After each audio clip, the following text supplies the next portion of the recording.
ஏவா Velu sir Singapore போயிருந்தாரு. அவருக்கு வந்து look out நோட்டீஸ்லாம் கொடுத்துருந்தாங்க. எல்லாருக்கும் ஒரே ஷாக். என்னன்னா சிஎம்ஏ வந்து வா அப்படின்னாரு, இவரும் வந்துட்டாரு. இதுக்கப்புறம் எதுவுமே நடக்கலையேன்னு. என்னதான் சார் நடக்குது? இதுதான் அரசியல் அறவே காட்டுத்தனம். அதாவது அதிகாரம் கையில் வந்துச்சுன்னா மமதையில் ஆடுறது. நம்ம சினிமா நடிகர் மாதிரியே பேசிட்டு சுற்றுறதுக்காக அந்த பதவி கிடையாது.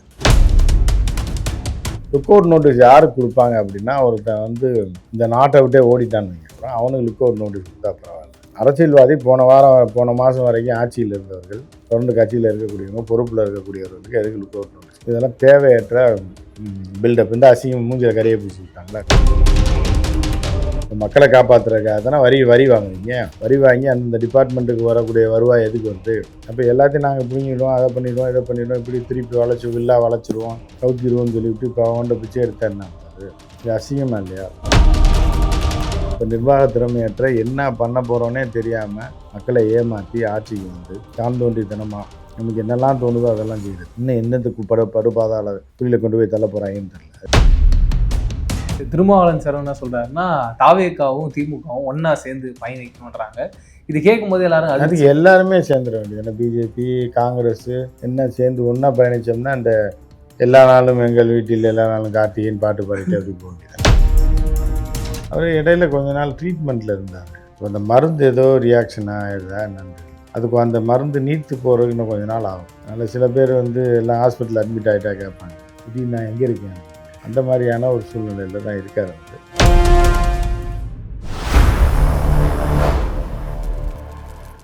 ரெட்ரோ வாய்ஸ் நேயர்களுக்கு வணக்கம். இந்த ஒரு இன்ட்ரெஸ்டிங்கான கான்வர்சேஷனில் நம்ம கூட மூத்த பத்திரிகையாளர் உமாபதி சார் இருக்கார். சார் வணக்கம் sir. Welcome to retro voice. Sir சமீபத்தில் பார்த்தீங்கன்னா ஏவா வேலு சார் சிங்கப்பூர் போயிருந்தாரு. நம்ம விஜய் சார் கூட என்ன சொன்னார், சிஎம் சார் பார்த்தீங்களா பயந்து ஓடிட்டாங்க, ஒழிஞ்சிக்கிட்டாங்க அப்படின்னு சொல்லியிருந்தாரு. திடீர்னு பார்த்தா ஒரு நேரில் வந்துட்டு நான் எங்கெங்க ஓடினேன், நான் எங்கே ஒழிஞ்சேன், இந்த வந்துட்டேன்ல அப்படின்றாங்க. அதே மாதிரி அவருக்கு வந்து லுக் அவுட் நோட்டீஸ்லாம் கொடுத்துருந்தாங்க. அதுக்கும் என்ன சொல்லிட்டாங்கன்னா, அந்த லுக் அவுட் நோட்டீஸ்லாம் தள்ளுபடி செய்யப்படும். அண்ட் அவர் இதே மாதிரி ஃபாரின் கண்ட்ரீஸ்க்குலாம் போகலாம், எந்த விதமான ஒரு பிரச்சனையும் இல்லை அப்படின்னு சொல்லிட்டாங்க. எல்லாருக்கும் ஒரே ஷாக். என்னன்னா சிஎம்ஏ வந்து வா அப்படின்னாரு, இவரும் வந்துட்டாரு. இதுக்கப்புறம் எதுவுமே நடக்கலையேன்னு. என்னதான் சார் நடக்குது? அதாவது என்ன அப்படின்னா, இதுதான் அரசியல் அறவே காட்டுத்தனம்ன்றது. அதாவது அதிகாரம் கையில் வந்துச்சுன்னா மமதையில் ஆடுறது. நமக்கு என்ன அதிகாரம் இருக்குது, நம்ம என்ன பேசணும், இந்த பதவிக்குரிய தகுதி என்ன, தராதரம் என்ன, ஏன்னா சும்மா சினிமா நடிகர் மாதிரியே பேசிட்டு சுற்றுறதுக்காக அந்த பதவி கிடையாது. ஏன்னா ஒரு 4-5 கோடி பேருக்கு எலெக்ஷன் வச்சு அதில் 1 கோடி பேருக்கு மேலே ஓட்டு போடுறாங்க. 1-1.25 கோடி பேருக்கு மேலே ஓட்டு போட்டு தான் இவர் தேர்ந்தெடுக்கப்பட்டிருக்கார். அதுபோக கூட்டணி கட்சிகள்லாம் கையில் இருக்குது. இப்போ வந்து என்ன அப்படின்னா, அப்படி என்ன அவசரம்? நம்ம விஜய் அவர்களாக இருந்தால் ஒரு சிஎம் அவர் நம்ம அப்படி கேட்க முடியாது. மித்தவனாக இருந்தால் கேட்பாங்க, என்ன பிடுங்குற அவசரம் உனக்கு அப்படின்னு, என்ன பிடுங்க போகிற நீ அப்படின்னு கேட்பாங்க. அதுக்காக இப்போ நாங்கள் வந்து ஏவா வேலு வந்து ஊழலற்றவர், லஞ்சமே வாங்காதவர் அப்படின்ற மாதிரிலாம் யாரும் சொல்லலை. எல்லா ஆட்சியிலையும் தான் ஊழல் இருக்குது, எல்லா கட்சியிலையும் தான் ஊழல் பண்ணுறாங்க, எல்லோரும் தான் லஞ்சம் வாங்குறாங்க. லஞ்சம் வாங்காத ஆளே கிடையாதுன்றது அது எல்லா விஜய்க்கும் தெரியும், உலகத்துக்கு மக்களுக்கு கொடுக்குறவனுக்கும் தெரியும், வாங்குறவனுக்கும் தெரியும். இப்போ ஒரு வழக்கு போடுறீங்க அப்படின்னா ஒரு அதிகாரத்துக்கு வந்துட்டீங்க. நீங்கள் பழைய மாதிரி நடிகன் கிடையாது, ஒரு அதிகாரத்தில் ஒரு தமிழ்நாட்டை ஆட்சி செய்யக்கூடிய ஒரு இடத்துல ஒரு அதிகாரத்தை கொடுத்துருக்காங்க. இப்போ என்ன பண்ணணும், ஒருத்தர் மீது வழக்கு போடணும்னா அவர் என்ன அதோட ஓடி போய் அங்கேயே செட்டில் ஆகிருப்பாரா சிங்கப்பூரில்? எதுக்கு வெளிநாட்டில் வந்து இப்போ செங்கன் விசா, அமெரிக்கா, யூஎஸ் விசாலாம் எப்படி கொடுப்பான்னா, முதல்ல பார்க்குறது நம்ம நாட்டை நோக்கி இங்கே வந்து செட்டில் ஆகிறதுக்கு வரானா, இல்லை வந்து லோக்கல்லே இருக்கானா. இப்போ லோக்கலில் பெரிய ஆள் ஒருத்தர், அவர் போய் எதுக்கு அமெரிக்காவில் செட்டில் ஆகிறாரு? லோக்கலில் ஒரு அரசியல்வாதி, இப்போ செந்தில் பாலாஜி மாதிரி அரசியல், அவருக்கு செல்வாக்கே என்னென்னா தன்னோட ஊரில் இருக்கிறது தான், தன்னோட மாநிலத்தில் இருக்காது. இதை விட்டுட்டு அமெரிக்காவில் போய் செட்டில் ஆகிறான்னா நிச்சயமாக ஆறதுக்கு வாய்ப்பே கிடையாது. ஏன்னா அவரோட அரசியல் எல்லாமே இங்கே தான் இருக்குது. சொல்கிற ஒரு உதாரணத்துக்கு செந்தில் பாலாஜி சொல்கிறேன், எப்படி சுற்றினாலும் திருப்பி இந்தியாவுக்கு வந்துடுவாங்க, வந்து தான் ஆகணும். லுக் அவுட் நோட்டீஸ் யாருக்கு கொடுப்பாங்க அப்படின்னா, ஒருத்தன் வந்து இந்த நாட்டை விட்டே ஓடிட்டான்னு வைங்க. இப்போ குஜராத்தில் அதெல்லாம் ஓடுறாங்க, லோன் வாங்கிட்டு அவன் பர்பஸே அதான் லண்டனில் செட்டில் ஆயிடுவோம். எல்ஐசியில் லோனை போட்டு பெரிய அமௌண்ட்டை போட்டு கம்பெனின்னு ஆரம்பித்து போலியாக ஒன்று இது பண்ணி ஒரு 500 கோடி 1000 கோடி லோனை போட்டுட்டு அப்படியே அந்த அமௌண்ட்டோட ஓடி அது பூராத்தையும் செட்டில் பண்ணிவிட்டு ஒரு நாள் ஃப்ளைட்டில் ஏறி போகிறான். அவனுக்கு லுக் அவுட் நோட்டீஸ் கொடுத்தா பரவாயில்ல. அரசியல்வாதி போன மாதம் வரைக்கும் ஆட்சியில் இருந்தவர்கள், தொடர்ந்து கட்சியில் இருக்கக்கூடியவங்க, பொறுப்பில் இருக்கக்கூடியவர்களுக்கு எதுக்கு லுக் அவுட் நோட்டீஸ் கொடுக்கணும்? இதெல்லாம் தேவையற்ற பில்டப். இந்த அசிங்கம் மூஞ்சில கரையை பூசி விட்டாங்களா? அதுக்கப்புறம் ஓடுன்னா ஓடு. ஆனால் யார் ஓடுனா? அவர் ட்ரீட்மெண்ட்டுக்கு போயிருக்காப்புல. அவர் சிங்கப்பூரில் ட்ரீட்மெண்ட் போயிருக்காப்புல. சிங்கப்பூர் விசாவே எப்படி தருவாங்க அப்படின்னா, எதையாவது போட்டு ஓடி வரவங்களுக்கு தரமாட்டாங்க விசா. சிங்கப்பூர் விசாவே ஒருத்தரோட பேங்க் டிரான்சாக்ஷன், அவர் என்னவா இருந்தார், என்ன பண்ணிட்டு இருக்காரு அப்படின்லாம் பார்த்து தான் ரொம்ப யோசிச்சு தான் தருவாங்க. இப்போ அங்கே போய் ஒரிஜினலாக ஹாஸ்பிட்டலே அட்மிட் ஆகியிருக்காப்புல. அப்படி இருக்கும்போது போயிட்டு வரட்டுமே, இப்போ என்ன இப்போ அப்படியே ஓடி போயிட போகிறாங்களா? கேஸ் போடுங்க. இவ்வளோ நாள் என்ன பண்ணிட்டு இருந்தீங்க அப்படின்னு ஒரு கேள்வி வரும்ல போலீஸு. 2 மாதம் பார்த்தீங்கல்ல, கேஸ் போட்டிருக்க வேண்டியதானே? ஏன் வந்ததுக்கப்புறம் போட்டான்னா அப்படி நாடே தலையில் மாறிடுமா? இப்போ கரண்ட்டு பிரச்சனை வந்து இதனால தான், இவர் ஊழல் பண்ணதுனால தான். இவரை பிடிச்சி ஜெயிலில் வச்சு அடுத்த செகண்டு கரண்ட் வந்துடும், இல்லை தண்ணி வந்துடும், இல்லை ரோடு போட்டுடலாம், இல்லை மெட்ரோ வேலையை முடிச்சிடலாம் அப்படின்னா பரவாயில்ல. ஒரு மண்ணு நடக்க போகிறதில்ல. ஸோ அப்போ இது பூராமே வந்து பழி வாங்கும் டுபாக்கூர் எண்ணம், டுபாக்கூர் செயல். அப்படி இருக்கும்போது அசிங்கப்பட்டு தான் ஆகணும். இந்த வந்தோடனே கோர்ட்டு எல்லாம் தூக்கி போட்டுருச்சு. இந்த வெளியே தான் இருக்குது, ஓடுன்னு இந்த வந்துட்டார், இப்போ நீ எங்கே ஓட போகிற அப்படின்னு கேட்பாங்களா? நம்ம சிஎம்ஐ சொல்லலாம். ஸோ அந்த மாதிரி வந்து கேவலப்பட்டு அசிங்கப்பட்டு அவமானப்பட்ட அந்த ஆட்டோக்காரன்ற மாதிரி கதையாயிடும். இது ஒரு பக்கம் இருக்கும்போது நலம் டிஎன் அப்படின்ற ஒரு ஆப்பை சிஎம் சார் லான்ச் பண்ணுறாரு. இதில் என்ன பண்ணணும்னா, இப்போ உங்கள்கிட்ட ஒரு 50 ரூபா இருக்குது, என்கிட்ட ஒரு 50 ரூபா இருக்குன்னா நம்ம அதில் வச்சு எடுக்க ஆரம்பிச்சிட்டாங்களா? மொத்தமாக அடிப்பாங்க. இப்போ வந்து சில்லறையாக ஆப் வச்சு எடுக்க ஆரம்பிச்சிட்டாங்க. 50லேருந்து எவ்வளோ வேணால் போடலான்றாங்க. கவர்மெண்ட் அதுக்கு பிடுங்குறதுக்கா இருக்குது, மக்களை காப்பாற்றுறதுக்காக தானே வரி வாங்குறீங்க. வரி வாங்கி அந்தந்த டிபார்ட்மெண்ட்டுக்கு வரக்கூடிய வருவாய் எதுக்கு வருது? இதுக்கு தானே வருது. அப்போ எல்லாத்தையும் நாங்கள் பிடுங்கிடுவோம், அதை பண்ணிடுவோம், இதை பண்ணிடுவோம், இப்படி திருப்பி வளைச்சிருவோம், கவுத்திடுவோம்னு சொல்லிவிட்டு இப்போ அவன்கிட்ட பிச்சை எடுத்தா என்ன அர்த்தம்? அது இது அசிங்கமாக இல்லையா? எந்த ஸ்டேட்லேயுமே அப்படி இல்லை. அதுக்கு அரசு மருத்துவமனைக்கு வரவங்களுக்கு ஒரு சொற்பமாக ஒரு தொகையை வசூல் பண்ணுங்கள். ஒரு மினிமமாக ஒரு 10 ரூபான்னு ஒரு இதை போடுங்க. அது போடுங்க, அதில் அர்த்தம் இருக்குது. ஏன்னா எல்லாமே ஓசியில் செய்ய முடியாது அப்படிங்கும்போது ஏன்னா ஏழைகளாக இருப்பான், அந்த 100 ரூபா கொடுத்தா தான் அவனை உள்ள விடுவேன், அவனுக்கு 5 பைசா இருக்காது. ஒரு 10 ரூபா போடுங்க, என்ட்ரன்ஸ் போடுங்க, பார்க்க வரவங்களுக்கு 10 ரூபா போடுங்க. இப்படி ஏதாவது போட்டு ஃபண்டை ரைஸ் பண்ணுங்கள். இதுக்கு எதுக்கு பிச்சை எடுக்கிறீங்க? போட்டு ஆப் போட்டு பிச்சை எடுத்து நீங்கள் செய்கிறதுக்கு தான் அவன் வெளில போய் செஞ்சுருவாங்க. நீங்கள் எதுக்கு? அப்போ இத்தனை நாள் காலங்காலமாக ஆந்திராக்காரன்லேருந்து கர்நாடகாக்காரன் வரைக்கும் இலவசமாக அந்த ராஜீவ்காந்தி ஆஸ்பத்திரியில் தான் வந்து இறங்குவாங்க. அவங்களுக்கு பூரா தான் இதை ஏற்கனவே இந்த தமிழக அரசுகள் வந்து ட்ரீட்மெண்ட் கொடுத்துருக்கு. ஆந்திராவில் இருக்கான் பாதிக்கு மேற்பட்டவன் இங்கே நம்பி தான் பொழைச்சிருக்காங்க. சொல்லுவாங்க இங்கே சூப்பராக இருக்குது ட்ரீட்மெண்ட் அப்படின்னு சொல்லுவாங்க. அங்கேருந்து கிளம்பி வந்து இங்கே ஆதார் கார்டை கொடுத்து இந்த தமிழக அரசு விரட்டி விடலையே, இதுக்கு முன்னாடி உள்ள தமிழக அரசு. அப்போ மட்டும் வாய்கிலேயே பேசுனீங்க, நீ அப்படி இருக்கு இப்படி இருக்கு ஆட்சின்னு. நீ பிச்சை எடுக்கிற நிலைமைக்கு இறங்கிட்டீங்கல்ல. இப்போ நிர்வாக திறமையற்ற என்ன பண்ண போகிறோன்னே தெரியாமல் மக்களை ஏமாற்றி ஆட்சிக்கு வந்து என்னென்னத்தையோ தான் தோன்றித்தனமாக நமக்கு என்னெல்லாம் தோணுதோ அதெல்லாம் செய்கிறது. இன்னும் என்னத்துக்கு படுபாதாள குழியில் கொண்டு போய் தள்ள போகிறாங்கன்னு தெரில. அதை வெயிட் பண்ணி தான் பார்க்குறேன். அடுத்து அமைச்சர் ரமேஷ் அவர்கள், அவர் வந்து பழனி கோயிலுக்கு பக்கத்தில் கிட்டத்தட்ட 100 கோடி மதிப்புள்ள இடத்த வந்து அவருக்கு சொந்தக்காரங்க பேரில் வந்து ரெஜிஸ்டர் பண்ணியிருக்காரு. அது கோயிலோட நிலம் அப்படின்ற ஒரு பெரிய பிரச்சனை போயிட்டு இருக்கு. அவர் ரீசெண்டாக வந்து பத்திரிகையாளரை பார்த்து, அவருக்கு எனக்கு சம்மந்தமே இல்லைங்க, அவர் எங்கள் சொந்தக்காரரே கிடையாது, எனக்கு அந்த பிரச்சனைக்கு எந்த சம்மந்தமும் கிடையாது, தொடர்ந்து அப்பேற்பட்ட சம்பவங்கள் நடக்கக்கூடாதுன்னு தான் நாங்கள் தொடர்ந்து தடுத்துக்கிட்டே இருந்தோம், ஆனால் இப்போ என்ன சொல்கிறாங்கன்னா ஓவரால் பிரச்சனைக்கே நான் தான் காரணம் அப்படின்ற மாதிரி பொய் நியூஸை பரப்பிக்கிட்டு இருக்காங்க. அப்படி யாரெல்லாம் பொய் நியூஸை பரப்புகிறாங்களோ அவங்க மேலேயும் நடவடிக்கை எடுக்கப்படும்ன்றத சொல்கிறார். இது நீங்கள் எப்படி சார்? பொய் நியூஸை பரப்புனா கட்டாய நடவடிக்கை எடுத்தாகணும், அதில் எந்த மாற்று கருத்து கிடையாது. ஆனால் அந்த நியூஸ் பொய் நியூஸான்றது முதல்ல தெரியணும்ல. நீங்களாக ஒரு நியூஸை வந்து பொய் நியூஸ்ன்னு நீங்களாக சொல்லி பரப்புகிறாங்கன்னா. ஆனால் ஆக்சுவலாக வந்து அதில் நடந்தது என்னென்னா, ரமேஷுக்கு கையூட்டு போயிருக்கதா சொல்கிறாங்க. ரமேஷோட உறவினர் கிடையாது அந்த நபர். எந்த நபருக்கு இடம் விற்றுருக்காங்களோ அந்த நபர் ரமேஷோட உறவினர்லாம் கிடையாது.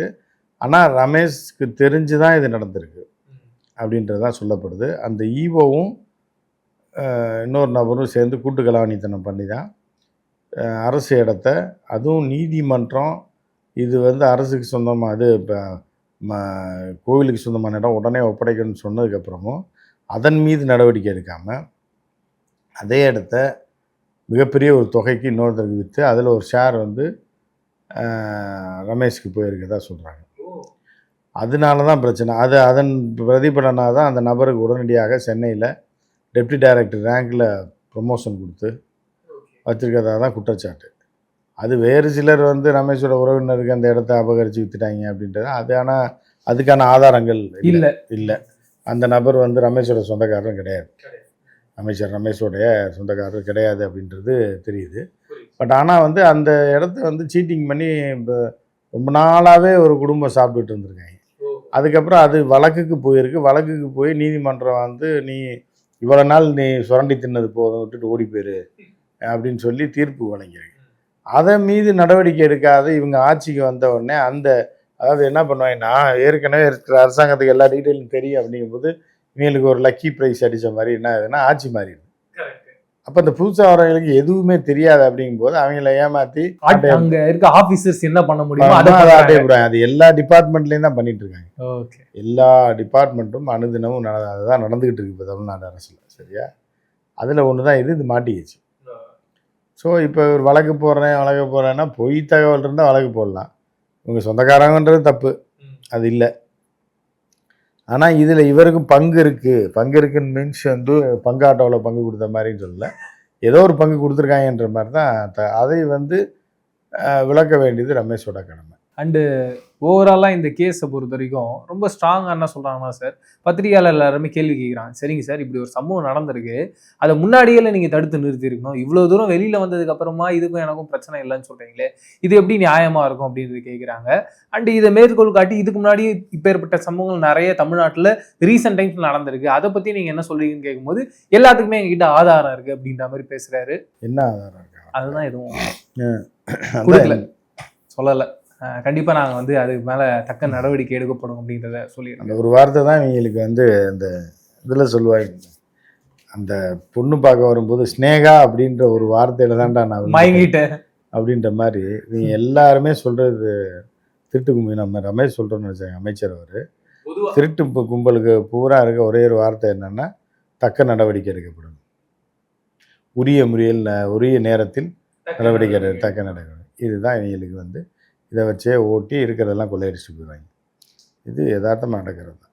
அண்டு அருண் அவர்களை வந்து வேற ஒரு இடத்துல வந்து டிரான்ஸ்ஃபர் பண்ணிட்டாங்க அப்படின்ற மாதிரி பேசுகிறாங்க சார். இதில் பல்வேறு இடங்களில் வந்து பரவாயில்ல, விஜய் சார் வந்து ரொம்ப கரெக்டான ஒரு முடிவு எடுத்திருக்காரு, அவர் இருந்தாருன்னா திமுகவுக்கு ஃபேவராக வந்து நிறைய விஷயங்கள் பண்ணியிருப்பார். இப்போ ஒரு எக்ஸாம்பிள் ஒரு கேஸ் எடுக்கிறோன்னா கூட அதில் ஒரு லூப் ஹோல் வச்சு அவர் வந்து அந்த கேஸை முடிப்பார். அப்படி இருக்கும்போது வழக்கு பதிவு செஞ்சாலும் திமுகவில் இருக்க அமைச்சர்கள்லாம் அந்த லூப் ஹோலை பயன்படுத்தி அவங்க வெளியில் வந்துடுவாங்க.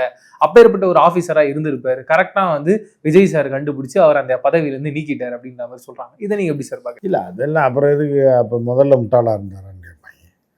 ஸோ சார் இப்போ நீக்கிட்டார் அப்படின்னா அது வேறு அதிகாரி வந்தோடனே எஃப்ஐஆர் போட்டு அப்படி சார்ஜ் ஷீட்டு போட்டு பிடிச்சி உள்ளே வச்சுருவாங்க. நிறையா பேர் உள்ளே இருக்காங்க பாருங்க ஜெயிலில் அதிகாரிகள். அது சும்மா சொல்கிறது தான். கூடுதலாக அவங்க என்ன சொல்கிறாங்க சார், இதுக்கு முன்னாடிலாம் குண்டாஸ் அப்படின்றது யார் மேலே போடுவாங்க, தொடர்ந்து ரவுடிசம் பண்ணிட்டு இருக்காங்க, அவங்க மேலே நிறைய எஃப்ஐஆர் மேலே இருக்கவங்க அவங்க மேலே தான் குண்டாஸ் போடுவாங்க. அருண் அப்படி இல்லை, யாராவது அவர் பிடிக்கலனாலே குண்டாஸ் போடுவார். அப்படி இருக்க நபர்கிட்ட இருந்து இப்போ வேற ஒரு நபர்கிட்ட அந்த இடம் போயிருக்கு அப்படின்றது இங்கே மக்களுக்கு ஒரு நிம்மதியான சூழ்நிலையை உருவாக்கியிருக்கு அப்படின்னு பேசுகிறாங்க. இதை பற்றி அதற்கு குண்டாஸ் போடுறதுக்கு என்ன சம்மந்தம் இருக்குது? அவர் இருந்தால் நல்லது தானே, குண்டாஸ் போட தானே, தப்பு செஞ்சுருந்தா குண்டாஸ் போடுவாருன்றது தானே அவரோட இது. அப்புறம் அவர் போயிட்டாருன்னா என்ன பண்ணுறது? அப்போ அது பிரச்சனை தானே ஆகும். அண்டு ரீசெண்டாக ஒருத்தரை வந்து சார் போலீஸ் ஆஃபீஸர் எல்லாருமே வந்து அடித்து சாகடிச்சிருக்காங்க. அந்த நபருடைய குடும்பங்கள் எல்லாருமே வந்து தொடர்ந்து இப்போ ஏற்பட்ட ஒரு விஷயம் நடந்துருச்சுன்றது போராடிக்கிட்டு இருக்காங்க. தொடர்ந்து போலீஸ் ஆஃபீஸரில் ஒரு 8 பேரை வந்து கைது செஞ்சுருக்காங்க. விஜய் சார் ஆட்சியில் இப்படி நடந்துருச்சு அப்படின்ற மாதிரி பேசுகிறாங்க. இதை நீங்கள் எப்படி சார் பார்க்குறீங்க? இல்லை, விஜய் சார் ஆட்சியில் இப்படி தான் நடக்கும்ன்றது தான் இப்போ 2 மாதமாக தெரியுது இல்லை என்னென்ன நடக்குது அப்படின்னு. சிங்கப்பெண் படை, அதுக்கப்புறம் சிங்கப்பெண் படையை திருடினது, சிங்கப்பெண்ணே வந்து தவறாக நடந்துக்கிட்டது தூத்துக்குடியில், சிங்கப்பன் படையில் சேர்றதுக்கு முன்னாடி எப்படிலாம் நடந்துச்சு, அது விஜய் சார் ஆட்சியில் இதெல்லாம் நடக்குன்றது எல்லாருக்கும் தெரிஞ்சது. இப்ப இதே மாதிரியான சூழ்நிலை இருக்கும்போது சார், இன்னொரு பக்கம் அவருக்கு வந்து எம்எல்ஏக்கள் மேலேயும் ஒரு பெரிய பிரச்சனைகள் வந்துட்டு இருக்கு. அவருடைய எம்எல்ஏக்கள்லாம் வந்து பேரம் பேசி வாங்குறாங்கன்னு சொல்லிட்டு செந்தில் பாலாஜி சார் டீம் மேல ஒரு வழக்கு பதிவு செஞ்சிருக்காங்க. இன்னொரு பக்கம் என்ன சொல்றாங்க, இவரே தொடர்ந்து அதிமுக இருந்து பல எம்எல்ஏக்களை வந்து யானை பேரம் கொடுத்து வாங்கிட்டு இருக்காருன்றாங்க. இப்ப இவங்க சைட்ல இருந்து என்ன சொல்றாங்க, நாங்க வந்து ஆதாரத்தை காட்டணும்ல, இப்ப செந்தில் பாலாஜி அவர்கள் வந்து எங்க எம்எல்ஏ வந்து காசு கொடுத்து வாங்க ட்ரை பண்ணியிருக்காரு ஆதாரங்களை நான் சொல்றோம். அந்த மாதிரி நாங்க யானை பேரமோ குதிரை பேரமோ பண்ணோன்றதுக்கான ஆதாரம் என்ன இருக்கு, நாங்க அப்பேற்பட்ட விஷயங்கள்லாம் பண்ணல. அவங்க அதிமுகவும் திமுகவும் ஒன்னா சேருது அப்படின்றத பிடிக்காம அவங்க கட்சியில இருக்க ஆளுகள்லாம் வெளியில வராங்க, அவங்கள நாங்க ஆதரிக்கிறோம், இதுல என்ன இருக்கு, இதுல உடனே நாங்க ஏதோ யானை பேரம் நடத்துற மாதிரி சொல்றாங்களே, இதுக்கு ஆதாரமே கிடையாதே அப்படின்றத சொல்றாங்க. அது இனிமேல் தான் எலெக்ஷன் கமிஷன் ஆதாரம் எப்படியா இப்போ ஆட்சிகளை தான் அப்போ தெரிஞ்சுக்குவீங்க. விரைவில் வரும் 2-3 மாதத்தில். அப்போ என்ன ஆதாரம் இருக்குது, யார் இப்போ குதிரை பேரம் பேசுனா, யார் காசு கொடுத்து சேர்ந்தான்றது அதுக்கப்புறம் தெரியும். அதுக்கு வெயிட் பண்ணி பார்க்கணும், வெயிட் பண்ணணும். திருமாவளவன் சார் என்ன சொல்றாருன்னா, தாவேகாவும் திமுகவும் ஒன்னா சேர்ந்து பயணிக்கணும்ன்றாங்க.